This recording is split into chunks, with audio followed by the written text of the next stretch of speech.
Olá, sejam bem-vindos e sejam bem-vindas aqui ao nosso podcast Mentes Criativas. Sim, estamos aqui ao lado de Israel Gonçalves para entrevistar hoje uma personalidade no meio. Sérgio Riede está conosco hoje aqui para este bate-papo. E aqui é assim, Mentes Criativas trazendo estas mentes que estão fazendo a diferença no trabalho, na escrita, enfim, são inovadores no meio. E aí a gente quer abrir espaço exatamente para essas pessoas que fazem este movimento de inovação. Tá? Nós temos esta ideia aqui, junto com Israel, de realmente trazer mais pessoas com este conhecimento maior e que realmente estão aí se destacando. Sérgio Riede é uma dessas pessoas que estão se destacando nesse meio. Ele que é escritor, ele que é jornalista, eu poderia falar muito mais dele aqui, mas aí vamos ficar nisso, porque senão, com certeza, teríamos muita coisa que comentar deste que é, para mim, eu tenho uma admiração muito grande por ele sabe disso, mas vou me segurar aqui para que ele fale mais sobre seu trabalho. Mas antes, deixa eu cumprimentar meu colega Israel. Tá tudo bem, Israel, contigo? Olá, tudo bem? Hilton Piran, nosso querido jornalista, radialista aqui do nosso programa, né, Mentes Criativas. Bem-vindo, Sérgio. Já vai se apresentar também. Já tenho que pedir, porque esse programa, a ideia foi minha e do Hilton Piran, mas quem faz o like é você, né? Então deixa já Exatamente. seu like, compartilha. É um programa voltado para o escritor, escritora, para o artista, para o músico, para quem está inovando, criando algo em Santa Catarina. Muitas vezes, né, Sérgio? A gente tira o próprio dinheiro do bolso para fazer um livro, para fazer uma música, para levar a cultura às comunidades mais distantes, às vezes até uma comunidade até mais próxima, mas falta incentivos, tanto da iniciativa privada quanto pública. Mas este programa, não sei se consegue resolver essa questão, mas busca, né, Wilton, aproximar mais o artista do público, né? Então, Sérgio, bem-vindo. Hilton Piran, depois coloca aqui na legenda o Facebook, o YouTube, né, do nosso Mente Criativas, e tem uma ideia boa para ajudar tanto os artistas que fazem este programa, que é o Pix Solidário. Depois vamos ter também. Então tem muita novidade toda semana, Wilton e Sérgio. Tem um artista aqui no canal SC de Fato, nesse podcast Mentes Criativas. Passo para você, Piran. Sim, e é claro que a gente poderia destacar também esse lado de radialista do Sérgio e esse lado também de ator do Sérgio, diretor de teatro, enfim. É muita coisa. Sérgio, muito obrigado por aceitar o nosso convite mais uma vez em estar aqui no SC de Fato. Tudo bem, meu amigo? Tudo ótimo, Hilton. Eu fiquei muito feliz com o teu convite, né? Mais uma vez estamos juntos, já tivemos em outras oportunidades, em outros programas que você toca, né? E é sempre uma alegria muito grande falar contigo sobre qualquer tema e especialmente sobre essa área de cultura, né? Acho que hoje a gente vai falar bastante, né, sobre o material que eu ando produzindo, as crônicas, projetos de livros, o livro que eu já publiquei, e é uma coisa que me sensibiliza demais, né? Me move demais. E diria que é a minha cachaça hoje em dia, né? É aquilo que me deixa vivo com mais intensidade, com mais força, com mais vontade de viver e de produzir. Tá muito legal essa fase. Muito obrigado, viu, Sérgio? E a gente podendo contar contigo com esses teus artigos, com essas crônicas, é uma leitura muito inteligente, uma leitura muito que nos motiva a continuar lendo e promovendo, né, essas pessoas que fazem isso. E o Sérgio, poderíamos começar com esse teu livro, que você já tem se destacado muito. Hoje nós estávamos conversando com Israel sobre ele também. Fale um pouco mais dele, desse câncer que você teve que encarar, essa situação que deixou todos nós da família, porque de certa forma eu tenho uma ligação familiar com o Sérgio também, e que deixou a gente muito preocupado, mas você levou isso numa vibe muito legal e saiu até um livro disso. Veja que mente espetacular que você tem. Conte sobre isso e até como está, né, a divulgação, e continua sendo divulgado esse livro, então a venda que está muito boa também, pelo que eu sei, né, Sérgio? Bom, Hilton, Eu hoje, casualmente, acabei de terminar uma crônica sobre um amigo meu que faleceu no ano passado. Eu tenho visto publicações da esposa dele, que virou minha amiga também, ainda não a conheço pessoalmente, mas a gente se fala muito por redes sociais, e justamente porque ela postou mensagens, né, sobre o aniversário de 1 ano de falecimento dele. Meu amigo chamava Rui Lira, morava em Caruaru, em Pernambuco, e eu lembrei dele para começar a minha narração para você aqui, porque ele também era um bancário do Banco do Brasil, como eu, mas um pouco desgarrado, né? Porque a gente sempre sonhou fazer outras coisas. Eu acabei tendo uma carreira muito feliz no banco também, né? Você conhece um pouco disso, eu acabei sendo diretor do banco, fui presidente da CACI, que é o plano de saúde dos funcionários do Banco do Brasil, e também, como esse meu amigo Rui, eu durante 30 anos fui educador corporativo, né? Eu ministrei cursos no Banco do Brasil, inclusive eu ajudava a formar novos educadores corporativos. E o que a gente tem em comum, né? Eu, Rui Lira, eu posso citar aqui agora também, entre outros, o Jaguar, o cartunista, o Sérgio Porto, né? Também conhecido como Stanislau Ponte Preta, o Rogério Skylab, que é um compositor e músico, todos eles têm em comum comigo e com o Rui Lira, que foram também funcionários do Banco do Brasil por longos anos, né? Foram concursados e ficaram, não foi 2, 3 anos, não, ficaram mais de 20 anos no Banco do Brasil, né? Cada um deles. E depois eles abraçaram outras carreiras, né? Eu acabei aposentando no Banco do Brasil e cursei jornalismo por 2 vezes, né? Na primeira vez eu cursei no Paraná, mas abandonei antes de terminar, porque eu passei no concurso interno do banco e fui transferido para Sergipe, onde não tinha faculdade, acabei abandonando. E quando vim para Brasília, fiz vestibular de novo, 20 anos depois, aí concluí o curso, né? Depois emendei com mestrado em gestão empresarial, virei professor também de curso de pós-graduação da FGV e do IBMEC. E nesse meio tempo eu sempre escrevi. Eu sempre produzia as minhas crônicas, algumas poesias, que essas eu ainda não tive coragem de mostrar para ninguém, não. Fica aqui nos meus alfarrábios.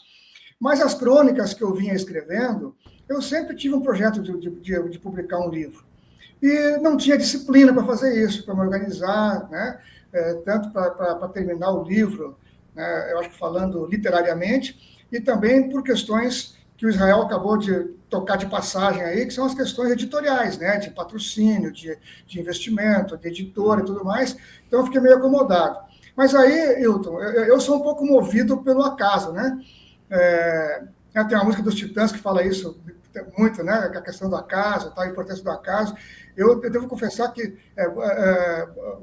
o acaso vai nos proteger, né? Enquanto a gente andar distraído.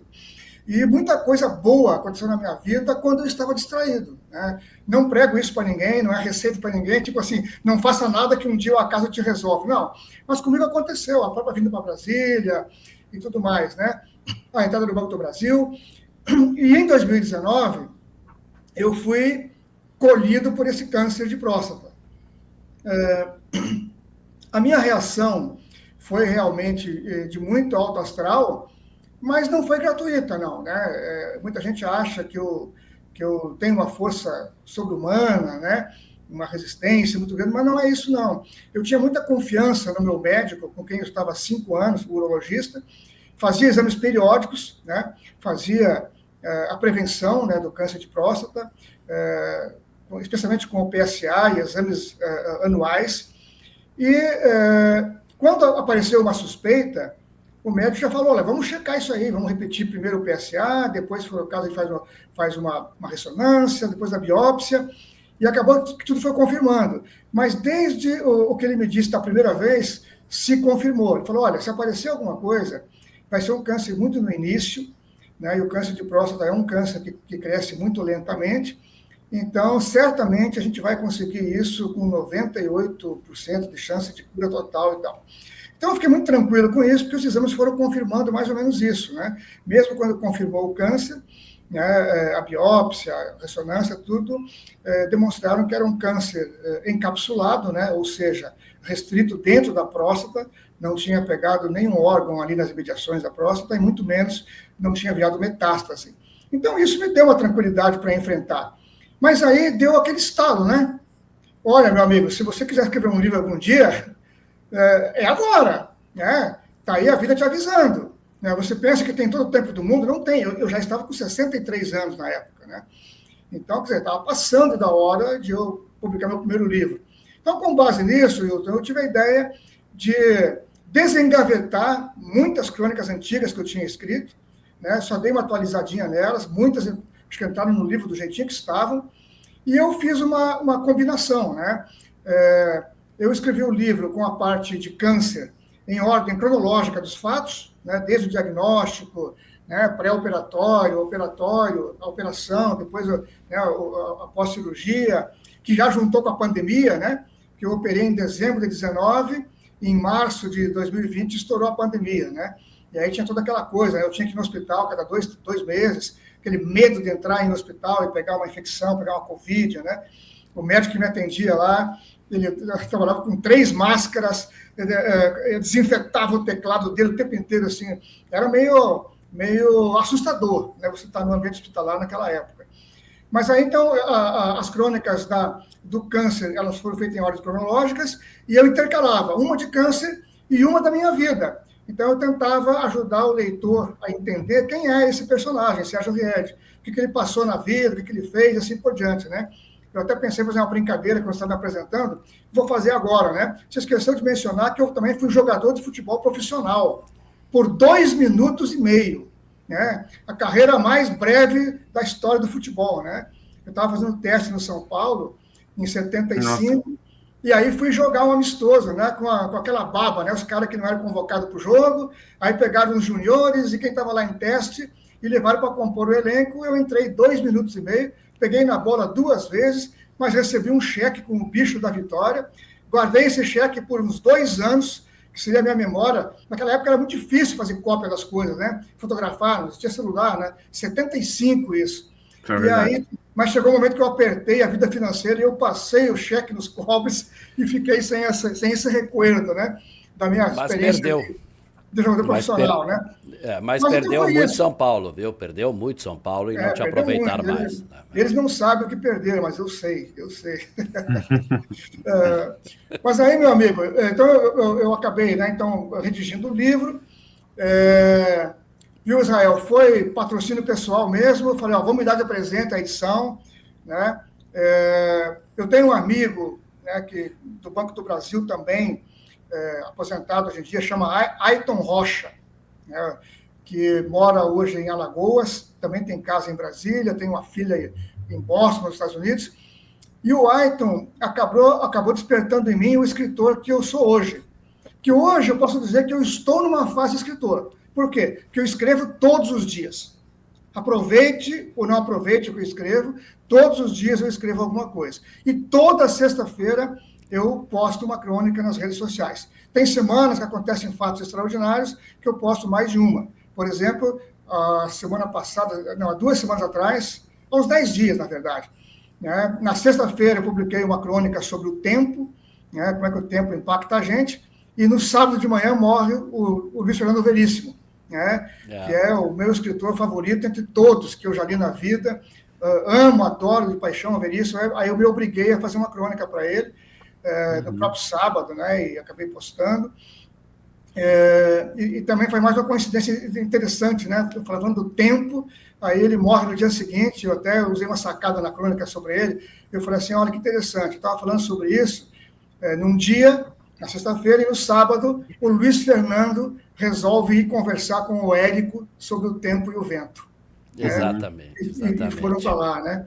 E o Veríssimo, só fazendo um gancho também com uma outra coisa que você já falou aí, eu, até onde eu saiba, eu fui o primeiro cara que adaptou crônicas do Veríssimo para uma peça teatral, né? Primeiro foi o Analista de Bagé, então eu selecionei lá umas 6 ou 8 crônicas dele, resumi as 2 em 2 quadros, e montamos com mais uns 10 quadros de outras crônicas dele, que vinham praticamente prontas, né? Porque o Veríssimo também escrevia muitas crônicas com diálogos do começo ao fim, né? Alguns clássicos dele eram digamos assim, esquetes de teatro, ou cenas de teatro prontas, né?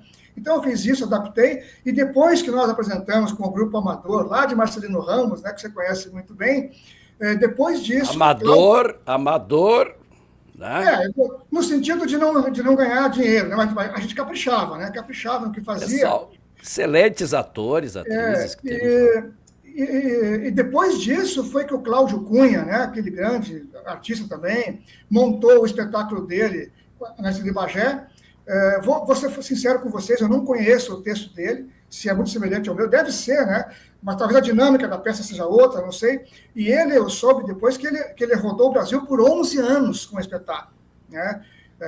Porque ele tinha muito público, né? Tinha muito sucesso, né? Depois, mais tarde, eu montei uma segunda peça com trechos do Veríssimo, com base no livro Sexo na Cabeça, né, que também circundamos lá no Rio Grande do Sul, Paraná, montamos a peça. Uhum. Né, então, o cara é o escritor favorito.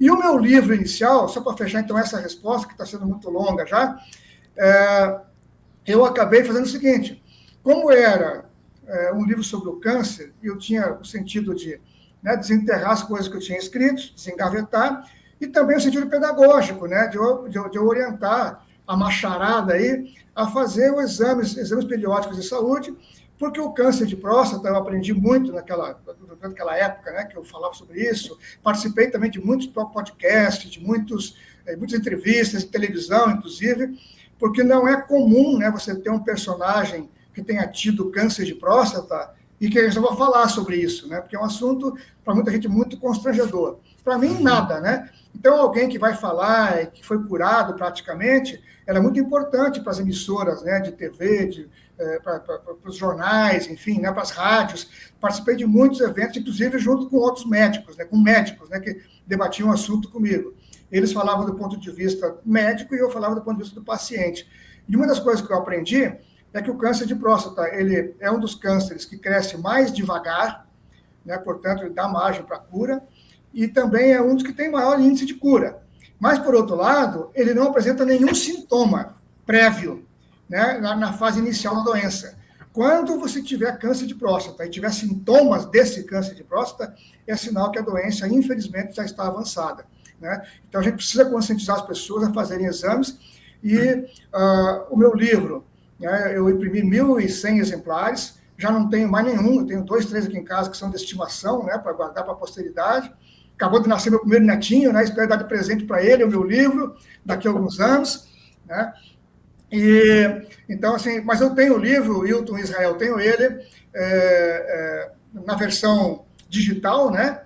Que hoje eu disponibilizo de graça para qualquer pessoa. Eu não tenho intenção de ganhar um centavo com esse livro, mesmo a versão impressa dele, toda a renda que eu recebi, eu destinei para uma instituição lá de Marcelino Ramos, né, que faz um acompanhamento e presta um suporte a doentes, não só de câncer, mas de outras doenças. Então, pessoas que não têm dinheiro para comprar o remédio, para se deslocar para o tratamento, para pagar um exame que é mais caro, né, ou que, de repente, está até na fila, né, do nosso SUS, que é muito bom, né, é um diferencial no mundo, mas que não consegue atender na velocidade que todo mundo precisa. Então, as pessoas têm que fazer um exame mais de emergência. Então, essa entidade de Marcelino Ramos, se eu não me engano, chama Núcleo Solidário, né, de Marcelino Ramos, eu doei para eles todinha a renda. Então, a pessoa que comprava o livro só tinha que me mandar um recibo de um depósito feito lá para o Núcleo Solidário e a gente mandava o livro para casa das pessoas. Então, esse foi o meu primeiro, né, Hilton? Então, ele está aí ainda servindo, ainda no ano passado, né, que a próstata é o Novembro Azul, né? Então, daqui a um mês, certamente, alguém vai me procurar de novo, né? Vai. Falar alguma coisa, para ir lá, para ilustrar alguma matéria que eles fazem, né? Porque a imprensa sempre faz, né, reportagens com esse viés de serviço prestado à comunidade, né? E aí entra aqui o paciente, né? Um dos poucos disponíveis para falar sobre isso. Sérgio, muito obrigado por todas essas tuas colocações e vejam que o câncer, né? Esse é o livro, tá? E aí você pode adquiri-lo, pode ajudar aí essa instituição de Marcelino Ramos. Mas que bela explanação, né, Israel? Sim, meu querido Hilton. Mexeu contigo, com certeza, né, cara? Ô, Hilton, uma coisa que o Sérgio falou, né, que tá aqui, é essa questão do exame, né? Realmente, né?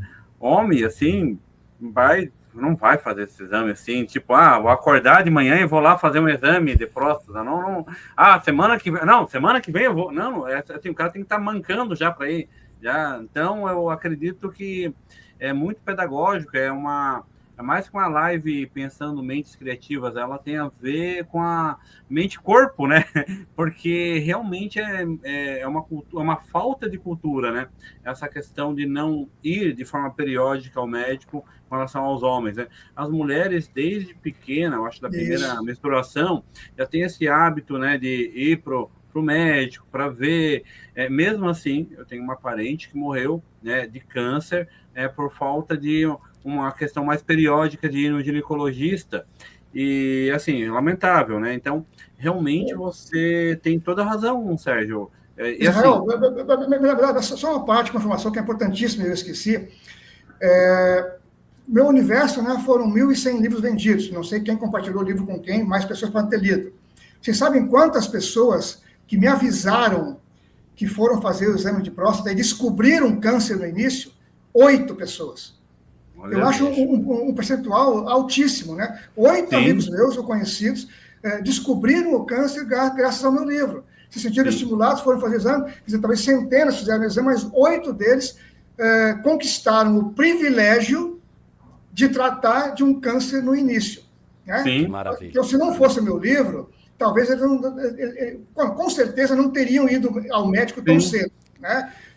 Não sei em que fase que eles iriam procurar um médico e pode ser que a situação fosse bem mais grave. Né? E aí, Sérgio, Israel, importante, eu até gostaria que você analisasse isso, Israel, né? Essa ideia do Sérgio construir este seu livro, essa sua obra, né?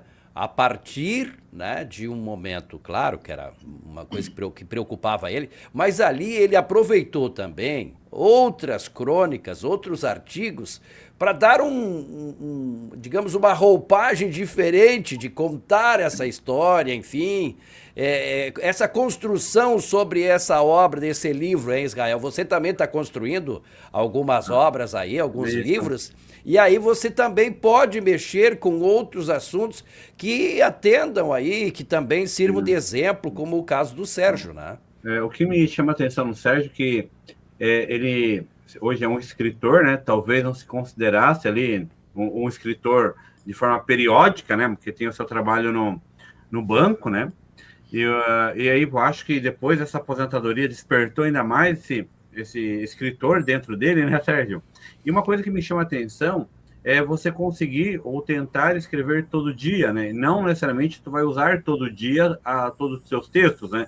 Tem uns remendos, faz um pouquinho aqui, aí depois de uma semana vem uma outra ideia, pô, a semana passada tinha aquele texto, encaixa, não encaixa, faz as construções e as reconstruções ou até destruição. Como é que é esse processo? Claro que esse tema, né, do câncer, do livro, é mais que importante, ele é necessário, né, de conversar sobre isso, nós homens, né, conversarmos sobre isso, as mulheres também, mas é uma falta de cultura nossa. Mas o que me chamou a atenção, e talvez também seja uma pedagogia, como é que é esse processo produtivo, criativo, né, de todo dia, pela manhã, pela tarde, pela noite, antes de dormir, depois que acordar, como é que é esse processo de escrever todo dia uma crônica, né? E talvez possa até ajudar ao nosso ouvinte que não tem uma atenção com relação à crônica, né? Tem crônica, tem conto, tem o auto, né? O que é essa crônica? O que é uma crônica e como é que você trabalha essas crônicas diariamente? São terminativas, são reflexões? Como é que funciona a tua lida com a escrita? Os meus temas, Israel, são muito variados, né? Eu escrevo sobre tudo, né? Eu escrevo sobre futebol, mas tentando pegar um lado meio que inusitado, né? Aquilo que não é dito, né, nos canais normais do esporte em geral, né? Sobre vôlei eu escrevo sobre futebol feminino, futebol masculino, um técnico demitido que saiu chorando, né? Caso do Voivoda, eu vou lá pegar, o que aconteceu diferente com esse cara e vou escrever. Mas primeiro, eu acho que é interessante falar para o leitor, para o seu espectador aqui, ou seu ouvinte do podcast, como é que eu dei esse salto, né, para passar a escrever todos os dias, que isso é uma coisa desse ano. Né? E aí eu estava brincando com o Wilton antes de entrar no ar, dizendo que eu fui movido pela inveja. Né? E reconheço isso. Esse amigo que eu citei aqui, o Aiton Rocha, que é um escritor, ele tem um blog, e ele, há 6 anos, publica uma crônica toda quarta-feira de manhã. chova ou faça sol, tem lá a crônica do Ayrton.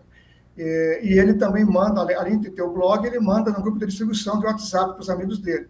Eu sou um que recebo e o Ayrton sempre me estimula a comentar as crônicas dele. E aí, ao final de cada ano, o Ayrton tem um livro pronto. Então, ele já publicou 6 livros e vai publicar o 7º agora, daqui a algumas semanas. Ele já me mandou até uma foto da capa que ele está fazendo e tal, né? E eu pensei comigo, mas, poxa, por que eu não tenho essa disciplina, né? Eu tenho essa capacidade, também estou aposentado, claro que eu tenho outras atividades, eu ainda sou conselheiro de empresas e tal, também prezo muito pelo meu lazer, pelo meu futebolzinho aí durante a semana e tal, no fim de semana também. Então, sou um cara que gosta muito de cinema, né? Gosto de ver em casa, gosto de ver na própria telona, gosto de peça de teatro, viajamos bastante também, eu e minha mulher, e quando posso também com os meus filhos. Mas eu teria como escrever. Então, diante da inveja, eu fiz no final do ano passado, Israel, a primeira promessa de ano novo na vida que eu cumpri. Né? No ano que vem, eu vou postar uma crônica. O Ayrton publica às quartas-feiras, eu não queria competir com ele no dia da semana, né? Falei, vou postar a minha na sexta-feira, lá para as 18 horas, que é a hora que as pessoas estão saindo do trabalho. Claro que muitos vão para o happy hour e tal, mas a pessoa sai do trabalho. Aí ela tem a sexta-noite, o sábado, o domingo, para dar uma espiadinha e ler a minha crônica, né? E quem escreve, eu acho que sabe do que eu vou falar aqui. Eu fico doido, ávido para ver os comentários das minhas crônicas, né? Então, muita gente bota só uma palminha, assim, né? A gente fica querendo mais, querendo que a pessoa comente, que diga o que está achando e tal. Então, eu fiz isso, e aí eu tinha já uma lista de ideias para crônicas que eu queria escrever. Eu escolhi o gênero crônica, né? Porque é uma coisa que eu acho que se adapta mais ao meu estilo. Talvez eu tivesse condição de escrever contos, eu acho que com certeza, porque também são obras mais curtas, né? Mas romance eu acho mais complicado para mim, que tem que ter uma disciplina literária, de carpintaria, né, literária, que eu acho que eu ainda não tenho, né? Talvez pode ser que pinte lá na frente. Mas crônicas, né? E eu, inclusive, dessas 35 ou 38 que eu já postei, tem pelo menos 2 em que eu tergiverso sobre crônica, né? Uma crônica que eu publiquei chama Crônica Gourmet, e que aí eu dou uma receita irônica de como escrever uma crônica, eu brincando comigo mesmo, né? Como você ter a ideia, como você tentar parecer ser inteligente na crônica, como ligar uma coisa jocosa com uma coisa mais séria, citar um autor famoso meio que de passagem, como se fosse seu íntimo. Fui brincando com isso. E mais recentemente, eu fui pego por um artigo que eu li aí na internet, né? Que saiu no UOL, que era sobre o fim da crônica, né? Não lembro o título, acho que a crônica morreu, alguma coisa assim, e aí eu resolvi refletir sobre isso e escrevi uma outra crônica chamada a crônica ficou anacrônica mesmo, né? Então, até nisso, né, seria uma espécie de uma metacrônica, me move também, né? E vou fazendo sobre essa lista que eu tinha de temas lá. Então, é isso que eu vou rascando todos os dias, sabe, Zé? Vou fazendo um pedacinho, acho que não está pronto para ser uma crônica ainda. Aí passo para outro texto. Às vezes, a crônica de sexta fica pronta ao meio-dia de sexta, entendeu? Eu corro de madrugada, de manhã e tal, e eu tenho um revisor que me ajuda, eu tenho um filho que faz a arte para mim, da crônica para postar na rede social, né, para colocar no Instagram.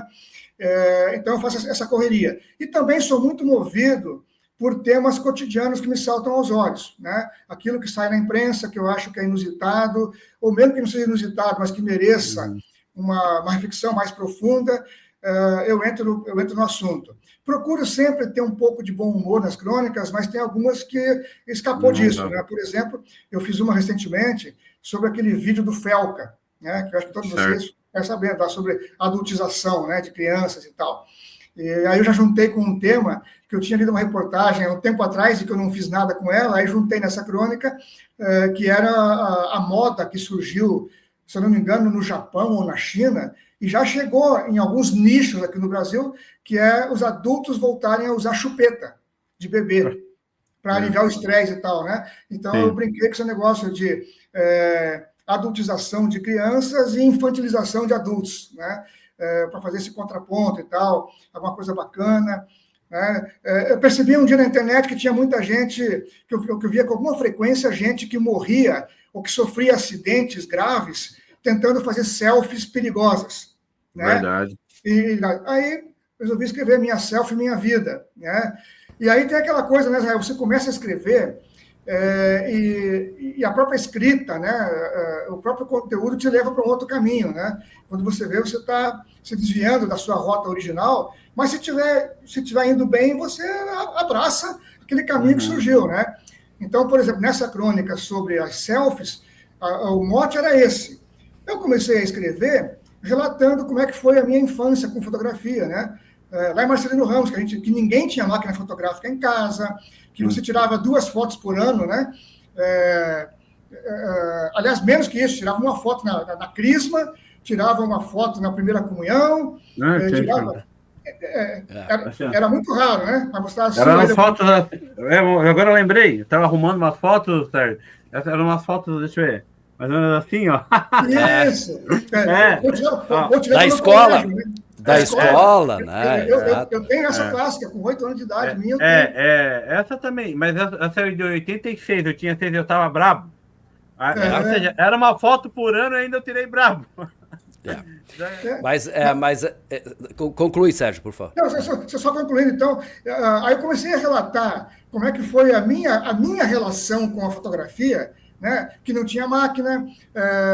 Depois você começou a comprar as primeiras máquinas, né, e aí você tinha que comprar o filme de 12 poses, 24 ou 36, né?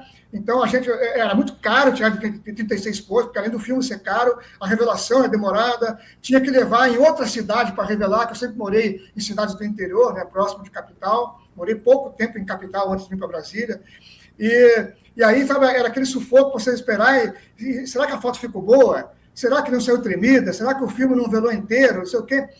E eu comecei a escrever sobre isso, e esticou na crônica. Aí a história dos caras que morrem de selfie ficou só apenas um fecho, né?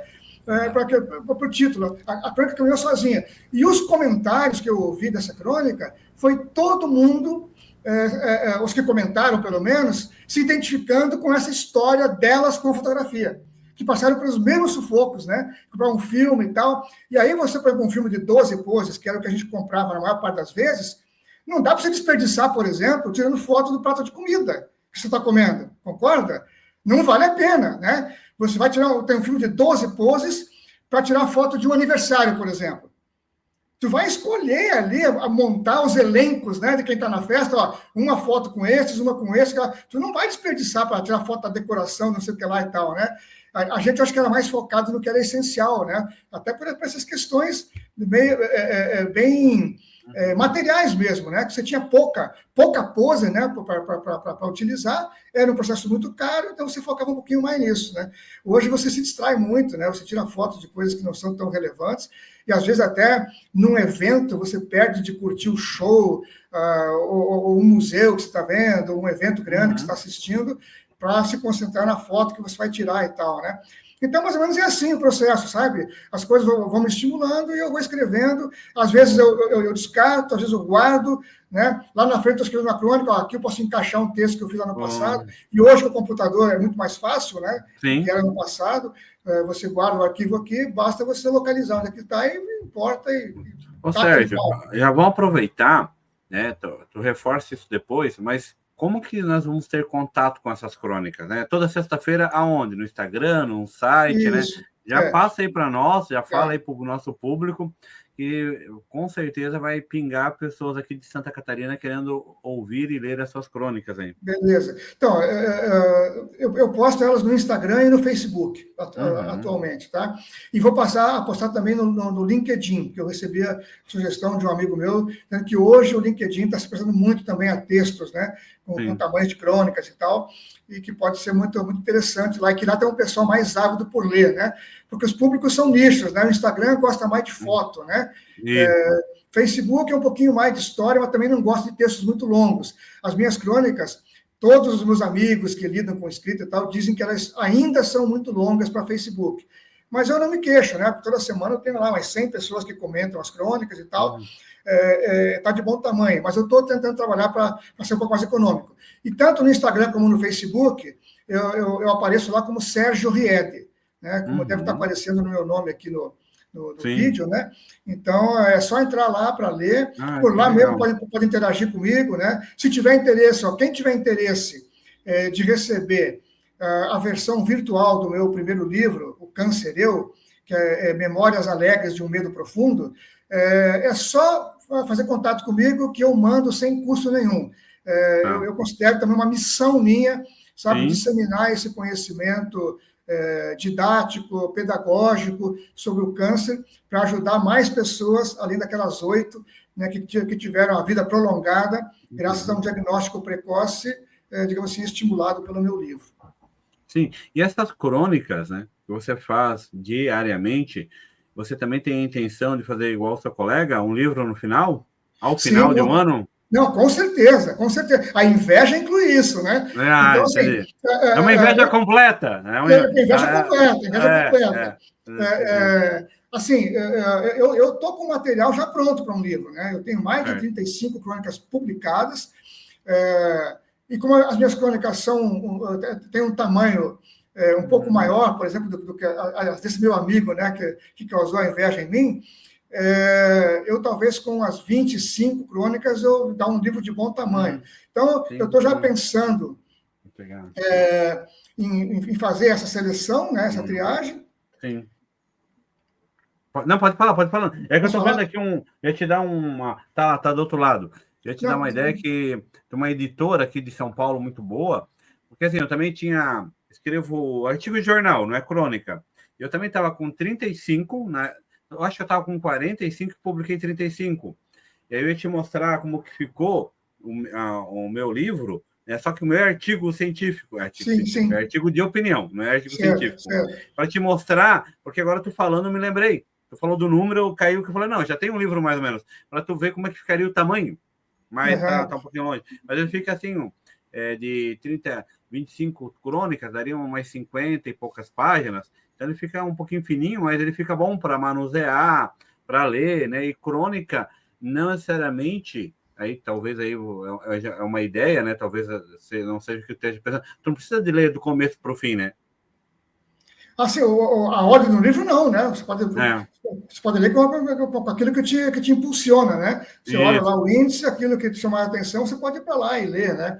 Então, é tranquilo. Então, esse livro, Israel, ele está praticamente pronto, né? O trabalho que eu vou ter é selecionar as crônicas, né? Procurar de novo a editora, e escolher a capa, né? Escolher uma pessoa para fazer a capa e tal. E é um processo de produção que é tranquilo, já conheço do primeiro livro. Eu acho que nos 2 meses eu deixo isso pronto. Eu quero ver se lanço ainda antes do final do ano, até dezembro, na primeira semana, lançar esse livro. E tem já o projeto de um segundo livro, porque 2 das crônicas que eu postei esse ano fizeram muito sucesso com um nicho de amigos meus, que foi o seguinte. A primeira foi por acaso. Uma ideia que eu tinha na cabeça, Djavan. O Djavan, para mim, tem os versos mais inusitados ou inesperados da música brasileira. Ele tem umas figuras de linguagem, né? umas formulações que eu acho que são geniais. E inusitadas mesmo. Né? Então, eu queria fazer uma coisa sobre isso.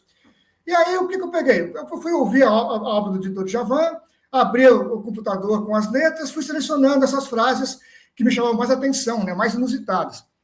Quando eu vi, eu tinha ali umas 5 páginas de Word de frases do Djavan.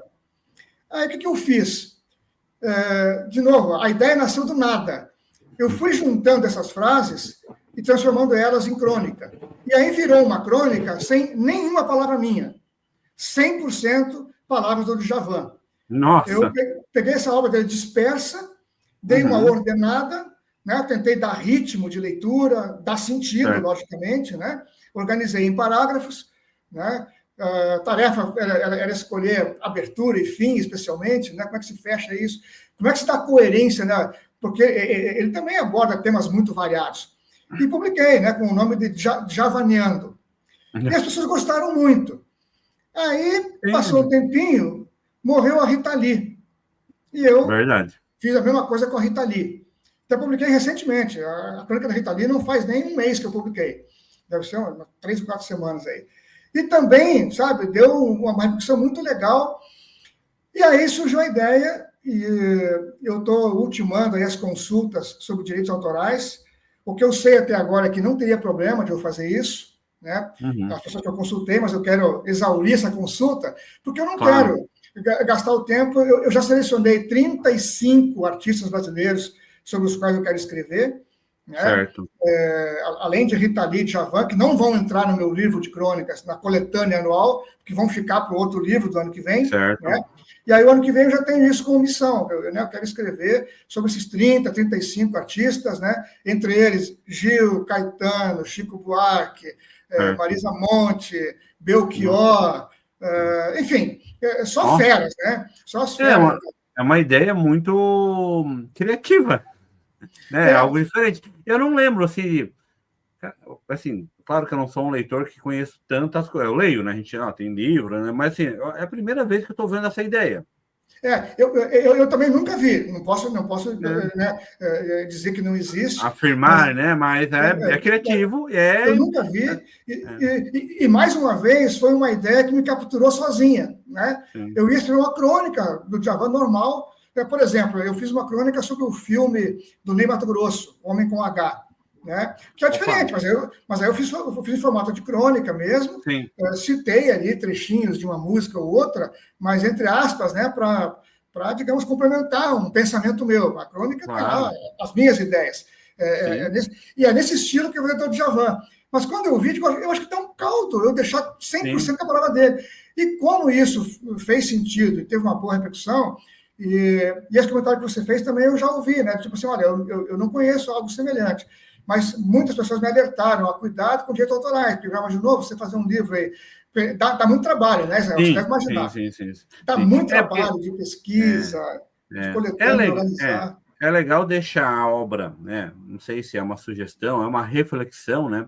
Mas, assim, minha sugestão, faça e entre em contato também, né? Porque, assim, às vezes é interessante você falar, olha, tem uma obra, né? Uma crônica, né? Uma montagem, né, diferente, né, e quero expor isso, né, então acho que às vezes entrar em contato também é interessante, pegar, às vezes o advogado ou uma advogada já te alerta, fala, olha, tá ok, não, tem que tomar tais prudências, né, mas eu também vejo que há uma liberdade artística, né, há uma liberdade artística, e até porque você tá, desculpa interromper, você está, vamos dizer, usando e nomeando o autor, né? Então, assim, o problema é quando se faz, né, aquele chamado plágio, né? Aí é complicado. Exato. As pessoas que me orientaram até agora, elas dizem algo nessa direção. Primeiro, você deixa claríssimo que a obra é do autor, né, do compositor. Você não está plagiando. Então, segundo, você não está distorcendo o que ele fala.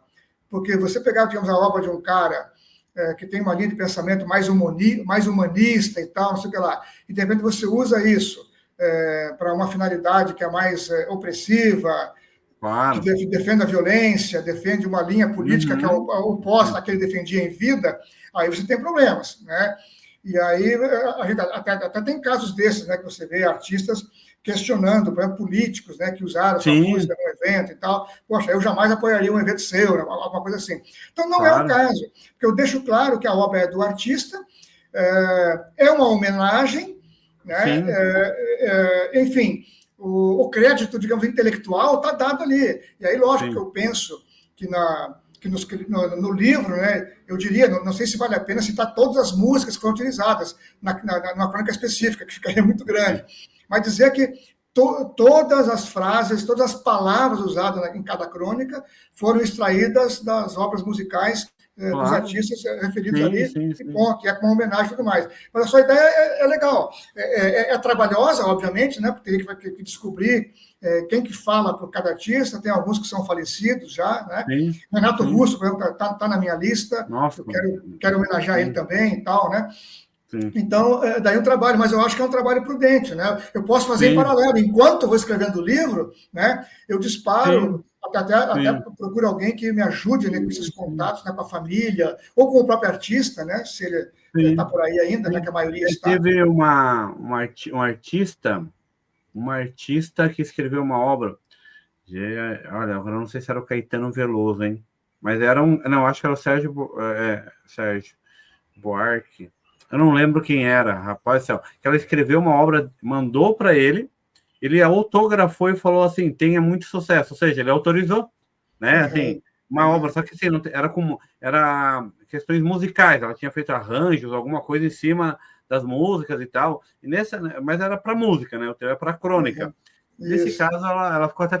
Ela não conseguiu conhecer o compositor, né, o músico, mas teve liberado. Então, isso foi bacana. Dá uma tranquilidade, porque o advogado, mesmo o advogado dizendo ok, às vezes o próprio autor se sente lesado, né? Mas assim, é coisa da vida, porque o que tu está fazendo, na realidade, é muito criativo. Tem tudo a ver com o programa Mente Criativa, né? Tu está fazendo uma crônica, um arranjo, uma nova forma de pensar dentro de uma música, dentro de um poema. Isso é muito legal. É o poema do poema. É um metapoema. Exatamente. É uma coisa que o próprio artista não pensou, né? Fazer aquele encadeamento que eu fiz, né? Como juntar a música X com a música Y, né? Eu até te diria, assim, das duas que eu já fiz, a do Djavan, as músicas dele, elas são muito alinhadas tematicamente, né? Ele fala muito de amor, né? A relação dele é isso. Aí você pega uma Rita Lee, a Rita Lee tem músicas muito diferentes, né? Os maiores sucessos dela têm a ver com relato de namoro, de cenas de namoro, de sexo, né? Ela fala muito sobre esse tema. Mas ela teve a fase dela rebelde, né? De roqueira, esse tal de rock and roll e tal. Então, como é que se juntar isso na mesma crônica, né? É complicado. Um trabalho gigantesco. Você vai pegar um Chico Buarque, por exemplo, que escreve sobre tudo, né? Ele escreve várias canções como se fosse uma mulher falando, né? Então, o narrador da música dele é uma mulher, o sentimento de mulher. Aí outras são homens. Ele fala de amor, fala de política com muita insistência, né? E muita mordacidade. Então, vai ter que achar uma forma de você encaixar isso tudo. É muito trabalhoso, realmente. Eu acho que é o Chico, né? Eu estava pensando no Sérgio, que é o pai ali, porque eu estou lendo relendo uma parte das Raízes do Brasil para minha aula à noite, nessa semana que vem. Mas é o Chico, ela falou com o Chico Buarque, ele autorizou de boa, né? Então, tem artista que vai até gostar, né? Talvez até ajude a propagar e incentivar. Sérgio, novamente, né, quero aqui, em nome do Pirante, agradecer pela tua disponibilidade, por estar aqui conosco, né? O Piran caiu a energia na casa dele, mas a energia dele está aqui, ele está aqui conversando comigo. Eu falei, calma que eu estou também com o nosso artista. Cara, que legal. Eu quero fazer parte dessa lista de transmissão de crônicas, né? Tentar ler o máximo possível. Eu uso para as minhas aulas também algumas músicas, algumas crônicas, algumas passagens. Agora mesmo, vou fazer um curso sobre psicanálise e literatura, onde eu vou usar o Alto da Compadecida. O que é um alto, né? Vou usar o Otelo, vou usar... como é que é? Um livro que eu gostei muito, e até conta historinha para minha filha, que é Poliana, né? Lia Luft, aí do Rio Grande do Sul, né? Está em Brasília, né? Mas ela é do Rio Grande do Sul. Então, assim, a arte, a literatura, a música, a poesia, a crônica, né? Elas fazem parte, elas deixam claro que nós somos humanos, né? Então, assim, isso que é legal, isso é uma atividade humana, né? Criar isso com outras palavras e frases, músicas e poemas, ou às vezes isso que vem da própria alma, como alguns chamam, né? Vem da própria alma, muito legal, tem muita identidade a tua fala, muita identidade, provavelmente o teu trabalho, né? Ele é um trabalho bem autoral, bem trabalhado, né? Eu vejo que tem a preocupação de ter o revisor, ter uma pessoa que ajuda, né? No caso, o filho, no design. Então, isso, na minha avaliação, é um cuidado, né? Não é porque assim, eu escrevo crônica e vou postando. Ah, que legal, mas assim, tu tem um cuidado com o leitor. Isso é uma responsabilidade, né? Muito legal. Eu também, quando escrevo os livros, penso muito nisso. Como que vai chegar, né? Esse, entre aspas, essa alimentação para quem tem fome, né? Às vezes o prato é muito bom, mas ele está meio desconfigurado. A pessoa acaba, não quero. Então, tu deixar um prato, deixar um texto bem alinhado, né, tanto do ponto de vista gramatical, quanto no sentido das ideias, é muito legal. Então, parabéns pelo seu trabalho e Obrigado. reforço para as pessoas seguirem aí as suas redes sociais, né? Sérgio Riad. Sérgio Riad. Riad, tem esse D no final. Com E no final. Se escreve como se pronuncia, tá? E Ah, eu vou te incluir na minha lista, assim, por favor. Peça para o Wilton ter meu telefone, pode te passar. Claro. Aí ele ou você me manda o teu telefone, claro, que eu vou te incluir na lista de distribuição, te mando. E aí até gostaria depois, em off, de você me dar a sua opinião sobre, especialmente essas crônicas do Djavan e da Rita Lee, que já estão postadas no Facebook, se você acha que faz sentido, porque, né, eu vi que você tem uma ligação muito grande com a arte, essas opiniões são importantes para mim, para eu seguir no projeto ou não, né? Porque é um projeto que vai que vai exigir muito fôlego, muito trabalho, realmente, né? Além do intelecto, é braçal de pesquisa, de organizar e tal, e não pode ser feito para ser jogado fora, né? Porque aí eu prefiro continuar escrevendo, né, do jeito que eu estou esse ano, né, outros tipos de crônica, e ao final do ano que vem eu terei mais um livro, né, como eu devo ter no final desse ano agora. Tá bom? Sérgio, muito obrigado Obrigado a vocês. Pelo seu trabalho, né? Você está aqui porque todo dia você está, né, trabalhando para a criatividade, trabalhando para a humanização, né? Como falei, a arte nos humaniza. E sigam as redes sociais do Sérgio, nosso cronista. Sigam aqui as redes sociais do SC de Fato, em especial essa playlist de podcasts. Toda semana tem um artista novo, né? Pessoas brilhantes, criativas aí como o Sérgio, que eu agradeço. Sérgio, se puder também compartilhar as redes sociais, o trabalho do Hilton também é muito criativo e sensacional. Sou fã deles, estou virando seu fã também. Obrigado e até a próxima. Até a próxima, Israel. Tudo de bom. Tchau, tchau. Valeu, tchau.